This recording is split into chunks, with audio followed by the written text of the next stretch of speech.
வணக்கம் மக்களே, welcome to Soumya channel. நாம் இன்றைக்கி ஒரு குட்டி ஸ்டோரி பார்க்க போகிறோம். அந்த ஸ்டோரி என்ன கதைன்னு பார்த்தீங்கன்னா, ஒரு வாலிபனுக்கு கடவுள் தந்த பதில் அப்படின்னு ஒரு ஸ்டோரி பார்க்க போகிறோம்.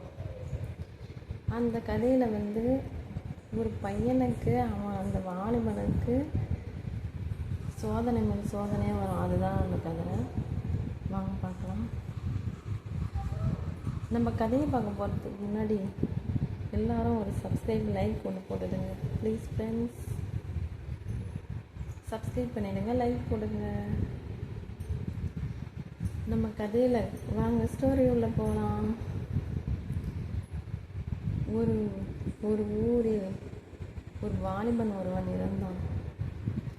அவனை எல்லாரும் திட்டுவாங்க, கிண்டல் பண்ணுவாங்க, கேலி செய்வாங்க. அவனுக்கு ரொம்ப அவமானமாக இருந்துச்சு. ரொம்ப அவன் வருத்தப்பட்டான். அவனால் ரொம்ப கஷ்டம், ரொம்ப நடக்கக்கூடாது. அவனுக்கு காசு இல்லாதனால ரொம்ப கஷ்டத்தை அனுபவித்தான், ரொம்ப வேதனையை அனுபவித்தான். இப்படி இருக்கும்போது இதெல்லாம் அவனுக்கு தொடரவே அவன் என்ன பண்ணான்னா, நம்ம சலிக்க முடியாத மன வேதனையாக வேற ஆயிடுச்சு அவனுக்கு. அதனால் அவன் என்ன பண்ணான்னா, ஒரு மலை, பெரிய மலை, அந்த மலை மேலே ஏறி போகிறதுக்காக அவன் என்ன பண்ணான்னா, காட்டு பகுதி நோக்கி நடக்கும்போது ஒரு பெரிய மலை வந்துச்சு. அந்த மலையில் அவன் ஏற ட்ரை பண்ணி மலை மேலே போயிட்டான். ஒரு பெரிய மலை, அந்த மலையை ஏறி கடந்து அவன் அந்த மலை மேலே போகிற முயற்சி செய்கிறான். அந்த மலை மேலேயும் ஏறி போயிட்டான். அப்போ கடவுளே, எனக்கு மட்டும் என் வாழ்க்கையில் எவ்வளவு சோதனையை தர. எனக்கு பண கஷ்டம் எல்லாமே இருக்குது, மன கஷ்டம், எனக்கு வாழ முடியாத ஒரு சோதனை.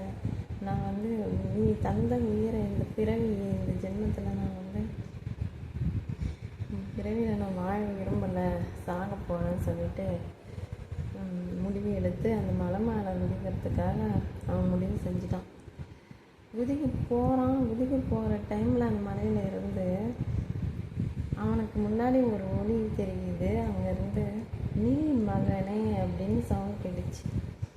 கொஞ்சம் நெல் மகனே அப்படின்னு சவுண்ட் கேட்டுச்சு.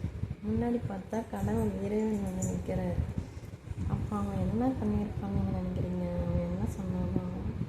அவன் கேட்குறாரு, மகனே, நீ எதற்கு இப்போ நான் படைத்த அந்த உயிரை நீ சாக போகிற, வாழ விரும்பலையா அப்படின்னு உனக்கு விருப்பம் நீ கேட்கும்போது, எனக்கு இந்த உலகத்தில் வாழ விருப்பம் இல்லை. நீ என்னை இப்படி படித்து வச்சுருக்க, கொஞ்சம் கூட யாருமே மதிக்கலை, ஒரு பணமாக இல்லை, எனக்கு மன வலியும் சோதனைலாம் அதிகமாக இருக்குது அப்படின்னு சொல்லும்போது கடவுள் என்ன சொல்கிறாருன்னா, நீ வாழ்க்கையை வேறு மாதிரி புரிஞ்சுக்கிட்ட, வாழ தெரியலை, உனக்காக நான் ஒரு குட்டி கதை சொல்கிறேன், இது கேளு அப்படின்னு சொல்லும்போது, அப்படி சொல்ல ஆரம்பிக்கும் போது அவர் கடவுள் ஒரு கதை சொல்கிறாரு. நான் படைத்த இந்த உயிரை உன்னால் அழிக்க முடியாது.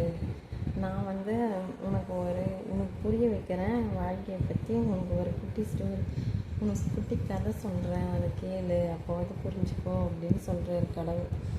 அதுக்கு அப்படி சொல்லும்போது இறைவன் சொல்கிறாரு, நான் இந்த உலகமே தோன்றாத போது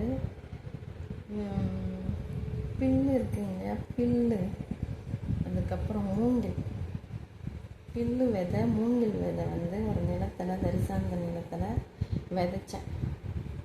பில்லும் மூங்கிலையும் விதைச்சேன். அது என்ன பண்ணுச்சுன்னா, ஒரு வாரம் கழித்து அந்த நிலத்துக்கு போய் பார்க்கும்போது அங்கே பில்லு மட்டும் எனக்கு கொஞ்சம் முளைச்சிருந்துச்சு.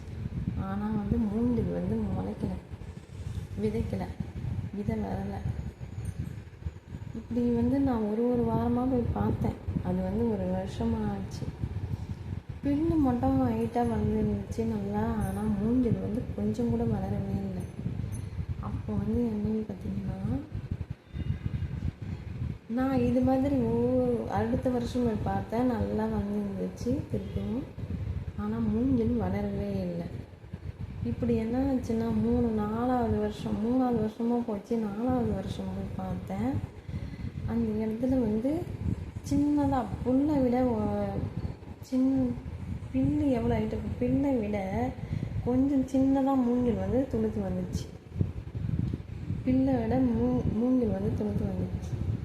5வது வருஷம் நான் போய் பார்க்கும்போது அந்த இடத்துல வந்து பில்லு நல்லா வந்துருந்துச்சு. அதை விட மூங்கில் வந்து 100 அடி உயரம் வந்துருந்துச்சு. இப்படி நான் போய் பார்க்கும்போது என்ன ஆச்சுன்னா, அப்போ தான் அது வந்து இருந்துச்சு மூங்கில் மரம். ஏன்னா நான் எதுக்கு சொல்ல வரேன்னா, பில்லுன்றது வரைக்கும் யார் வேணாலும் ஒரு நிமிஷத்தில் இப்படி கை வச்சுன்னா அந்த பில்லை வந்து அப்படியே வந்துடும். இப்படி தொட்டாலே இப்படி பில்லு பிடிங்கிடலாம். பில்லு ஈஸியாக துடுத்துடும். ஆனால் மூங்கில் வந்து எப்போவுமே எந்த சூழ்நிலையிலும் ஒரு நிலநடுக்கமா, மழையா, புயலா, எது வந்தாலும் மூங்கில் வந்து ஸ்ட்ராங்காக வேரை வந்து ஊன்றி இருக்கும். இது வந்து நிலத்தில் வந்து நல்லா தன்னை வந்து நல்லா ஊன்றி வச்சுட்டு அதுக்கப்புறம் தான் மேலே துளிர் விடும். நல்லா ஸ்ட்ராங்காக பதிஞ்சு வச்சுக்கும். அது மாதிரி தான் இந்த வாழ்க்கை, இந்த ஸ்ட்ராங்காக இருக்கும் மூங்கில் வந்து. அது மாதிரி தான் வாழ்க்கையுமே. நம்ம வந்து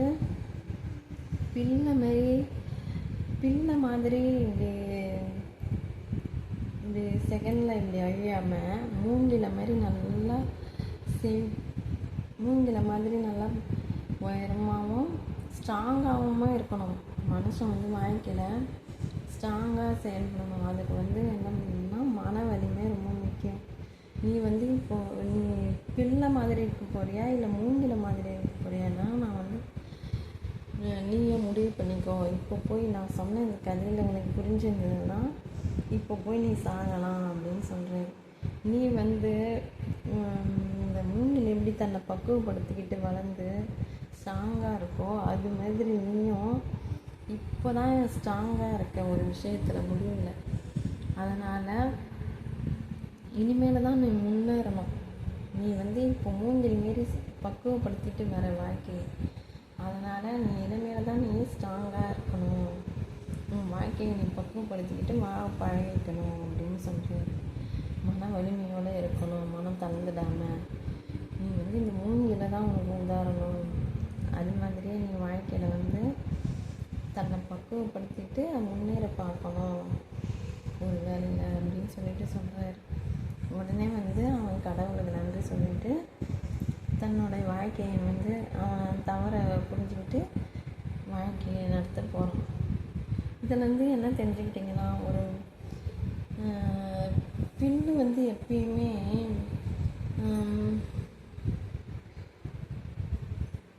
ஒரு பில்லானது எப்பவுமே வந்து இப்படி லேசாக இப்படி கையை வச்சு இழுத்தாலும் இப்படி இழுத்துட்டு வந்துடும். ஆனால் இதில் வந்து இந்த கதையில் வந்து என்ன மூங்கில் மாரி நல்லா பலமாக ஸ்ட்ராங்காக நம்ம வந்து ஒரு முடிவு எடுக்க போகிறோம்னா நம்ம தயார் பண்ணிட்டு பக்குவப்படுத்திக்கிட்டு அதுக்கப்புறம் ஒரு வேலையிலும் இறங்கணும் தான். இதை தான் அந்த கதையின் மூலம் அந்த கடவுள் வந்து அவனுக்கு உணர்த்தியது. இதில் வந்து அந்த வாலிபனுக்கு சொன்ன பதிலும் கடவுள் இதுதான். இதே மாதிரியே நம்மளும் நம்ம வாழ்க்கையில் அந்த தோண்டு போயிடாமல் ஒவ்வொரு விஷயத்துலையுமே ஒவ்வொரு நிமிஷத்தில் இருக்கிற முடிவு தான் ஒரு மனுஷனுக்கு அவனை வந்து அந்த உயிரையும் எடுக்குது, எல்லாத்தையும் பண்ண வைக்கிது, தப்பு செய்ய வைக்கிது, வாழவும் வைக்கிது. ஒரு நிமிஷத்தில் எடுக்கிற முடிவு தான் எல்லார் வாழ்க்கையுமே முடிவு எடுக்க செய்ய வைக்கிது. அதனால் நீங்கள் வந்து நல்ல தப்பான முடிவுகள் எடுக்காமல் நல்ல முயற்சி சிந்தனையை செஞ்சு அதுக்கேற்ற மாதிரி நாமளும் வாழணும். கடவுள் எப்பயுமே யாரையுமே எப்பயுமே சோதனை செய்யவும் இல்லை, ஒருத்தரையே மட்டும் சோதிக்கவும் மாட்டாங்க. இந்த கதையை உங்களுக்கு பிடிச்சிருந்ததுன்னா மறக்காமல் லைக் போடுங்க, சப்ஸ்கிரைப் பண்ணுங்கள், ஷேர் பண்ணுங்கள். Thank you friends. மீண்டும் ஒரு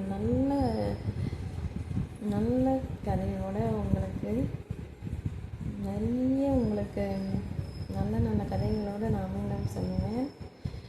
அது வரைக்கும் உங்களிடமிருந்து நான் நல்ல சப்ஸ்கிரைப் எதிர்பார்க்குறேன். லைக் எல்லோரும் போடுங்க. தேங்க்யூ ஃப்ரெண்ட்ஸ், தேங்க்யூ மக்களே.